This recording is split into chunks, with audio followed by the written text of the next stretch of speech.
is that water sound.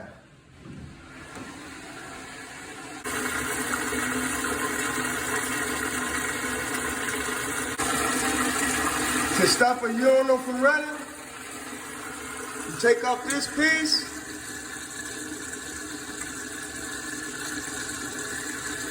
screw off that piece, take your flathead,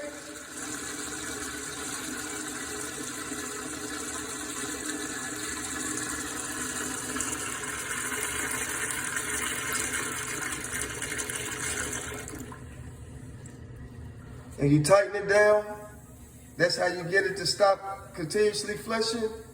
And then you shut the water off to the urinal and you make your repairs. Thank you.